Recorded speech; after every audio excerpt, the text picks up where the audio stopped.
Assalomu alaykum, hurmatli televizor ko'rguvchilar. Yaxshimsizlar? Dunyo Uyg'ur qurultiyi to'r televiziyasining kunlik xabarlar programmasiga xush keldinglar. Men İftixar Abdurshid. Juma kuningizga muborak bo'lsin. Hurmatli ko'ruvchilar, tövəndə diqqətinizlər kunlik xabarlar programmamızın təfsilatı bo'lsin.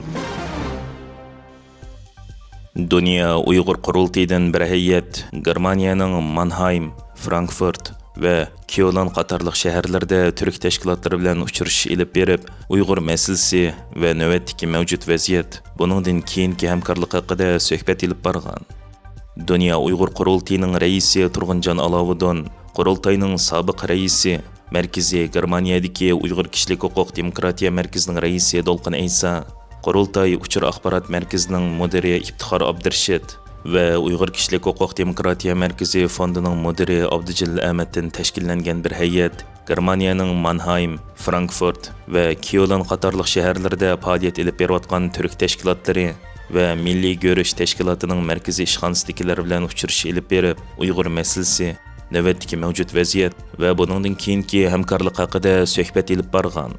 Qurultay heyəti bu uçuruşda Milli Görüş Təşkilatının rəisi Kemal Ergün Əpəndi, Mazkur təşkilatның muavin rəisi Murat İleri, heyət əzası Özcan Kuri və Hasana təşkilatının rəisi Bekir Altaş qatarlıqlar bilan Şərq Türkistan davasının növbətdəki vəziyyəti, Xitayning irqi qırğınçılıq cinayətini aqlash üçün elib beriyotqan tədbir təşviqatlari, künsiri murakkablaşıyotqan dünya vəziyyətida Şərq Türkistan davasını qandaq qilib xalqaro kun tartibida tutib turish və bu yolda Avropa türklərinin roli haqida samimiy söhbət elib berilgan.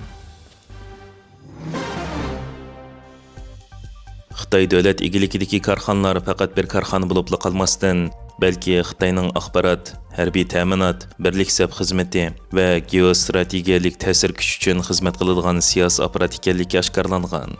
Xitayning kengaymichilik apparatlardan dövlət igilikidəki karxanaları dünya bozorini Uyğur məcburi əmgaki bilan ta'minlash zanjiri sistemasining mərkəzidən o'rin elib, Xitay şirketlərini zavod əsləhələr bilan ta'minlash, əmgək güclərini yötkəşə rəhbərlik qilish, Xitayning məcburi əmgək karxanalarını qanunluq ko'rsatishga kapolatlik qilish qatorliq sohalarda aktiv rol o'ynab, Uyğur irqiy qirg'inchiligidan nafga erishib kelmoqda.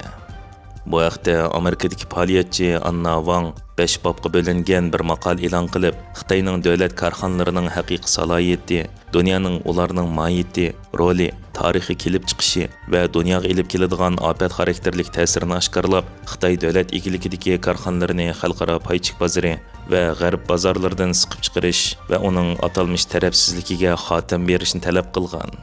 Mazkur maqolada o'ttirib qo'yilishicha 2017 yili 6 oyning 27 kuni ma'qullangan Xitoyning davlat axborot qonunining 7 moddasida har qanday tashkilot yoki puxra davlat axborot xizmatini qo'llash, yordam berish va hamkorlashish Xitoyning davlat egiligidagi korxonalarning davlat axborot xizmatidagi qonuniy talabini belgilaydigan bo'lib, shun ular uchun chet ellarda korxonalar faqat iqtisodiy foyda olib qolmay, ishxondan foydalanib axborot uchurlarini yoshirish, o'g'irlash, axborot faoliyatlari uchun qonuniy shakl yaratib chet el axborot to'rining muhim bir qismiga aylandi. Xitoy davlat korxonalari odatdagi korxonalarning doirasidan halqagan funksiyalarga ega. Shirkat niqobi ostidagi siyosiy iqtisodiy birlashmalar va korxona niqobi ostidagi siyosiy organlardir. Ular Xitoyning savdo manfaatini ilgari surish, boyligini kontrol qilish va bozorni kengaytirish orqali dunyoviy sanoat zanjiri qurilmasini qayta shakllantirish, sohibxon davlatning siyosat yo'nalishiga ta'sir ko'rsatib, ulaslar qurilishi, savdo hamkorligi va mablag' silish va'dasi orqali Xitoyga moyil suhbat muhitini shakllantirish, axborot, harbiy ta'minot va bexatarlik sistemasi bilan giralishib, chet ellarda axborot to'plash, arqisab yardım bilan ta'minlash, chet ellardagi agentlarini mablag' bilan ta'minlash va qo'g'dash qatorliq vazifalarni ustiga olgan.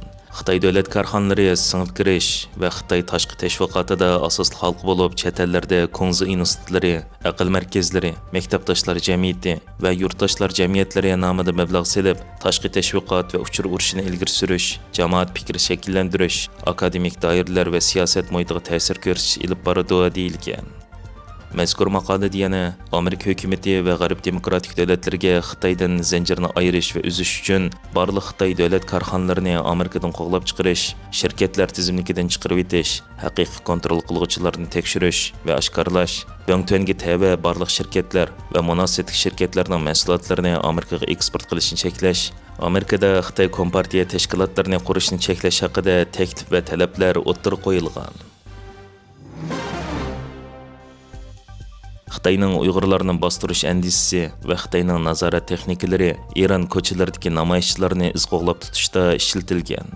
İranda o'tgan ayning 28-kuni iqtisodiy davolg'uchi sababli boshlangan hukumatga qarshi namoyishlar bargan sari kuchayib, ig'ir qonliq bostirishga duch kelgan. Mo'ljallanishcha, namoyish boshlangandan tortib hozirgacha necha minglagan kishi hayotidan ayrilgan.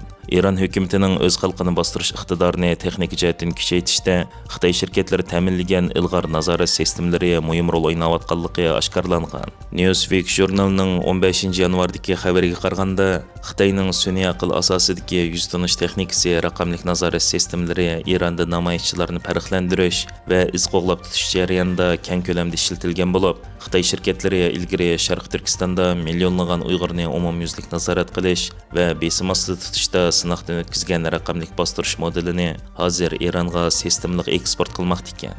İran hukumati ishlatayotgan bu bostirish texnikalari Tianjin markazlik texnik magnati Tiandi shirkatiga tabe bo'lib, shirkatning torbidada tonishtirilishicha, Tiandi sun'iy aql, cho'ng sondan bulut hisoblash texnikalarini Xitoydagi 500 dan ortiq shaharga ta'minlaydi ekan. Onundan sirt xalqarada London Heathrow aerodromi, Turkiya chegara rayonlari va Misr temir yo'llari qatorliq o'rinlarda mazkur shirkatning nazorat mahsulotlari ishlatilmoqda ekan.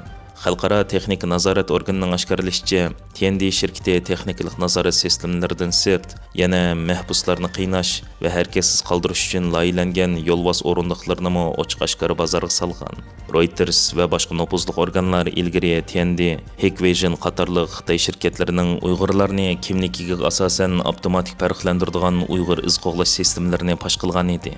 Bugungi kunda bu texnikalar Iran ko'chalarida namoyishchilarning erkinligini bo'g'ishga xizmat qilmoqda ekan. Kuzatuvchilarning qarashicha, Xitoyning bu xil texnikalik jazolash qurollarini Iran hukumatiga setib berishi dunyoda raqamli mustabidlikning yangi bir xatarlik bosqichga qadam qo'yganligini ko'rsatib berdi ekan. Xitoyning 2025-yillik savdo sohasida qo'lga keltirgan 1 trillion 200 milliard Amerika dollarlik qimmatning Uyg'ur majburiy amkiga tayanganligi ilgari surilmoqda. Hozirgi dunyodagi 100 dan ortiq danglik marka Uyg'ur majburiy amkiga chetilgan bo'lib, bularning ichidagi eng xatarlik soha avtomobil zapchaslari, serak to'pa mahsulotlari, quyosh energiyasi mahsulotlari, yezigilik mahsulotlari va kiyim-kechak sohasini egallaydi ekan. Va bu tashqi savdoni asos qildi ekan. Kuzatuvchilar Xitoyning bu natijani majburiy emgak, davlatning yordam puli va tuvan muhit o'lchim bilan yoritilgan mahsulotlarning bahosini qasdan tuvanlatish hamda Sharqi Janubiy Osiyo ellaridan aylanib o'tib, tamojni bejidan qochish orqali qo'lga keltirganligini ilgari surmoqda. Xitoyning tashqi ishlar bosh idorasi e'lon qilgan sonliq ma'lumotlarga qaraganda, faqatla dekabrda Yevropa ittifoqi, Afrika, Latin Amerika va Sharqi Janubiy Osiyoga eksportning eshishi 114 milliard 140 million dollarga yetgan bo'lib, Trumpning Xitoy zavodlarini cheklash uchun tamojni bejini o'stirish tirishchanligi bilan o'tgan yili Xitoyning Amerika bilan bo'lgan savdo aktivligi 22% tuvanlagan bo'lsa-mu, lekin Xitoy zavodlari Amerika tamojni bejini aylanib o'tib, Sharqi Janubiy Osiyo va boshqa joylar orqali yanada Amerikaga mal yetkazgan. Ammo Xitoyning ichida bo'lsa, import qilingan mashina, kirim buyumlari va boshqa mahsulotlarni setib olishga bo'lgan xajlash kuchi ozlab qolmay, yerlikda ishlab chiqarilgan tovarlarni setib olishmi ozlashgan bo'lib, Xitoy Tamojni bosh mahkamasining muavin mudiri Wang Jun muxbirlarni kutib olish yig'inida Xitoyning importining boshqa davlatlarning eksport kontroli tarafidan cheklanib qolganligini, ba'zi davlatlar iqtisod va savdo masalalarini siyosiylashtirib, har xil sabablar tufaylidan Xitoyga yuqori texnikalik mahsulotlarning eksportini cheklaganligini o'tirib qo'yib, Xitoy ichidagi setib olish kuchining ojizlashishi va xalqining namoratlashishini xalqaro yuqori ko'tarilgan Xitoyni cheklash to'lqiniga ortgan. Hörmətli görürmənlər, yuqorida diqqətinizə günlük xəbərlər proqramımızın təfsilatını sunduq. Keyin qitimliq sanımızgacha görüşkiç aman bolğaysızlar. Stansiyamızın YouTube kanalıga a'zo bo'lishni unutmang. Xayr xo'sh.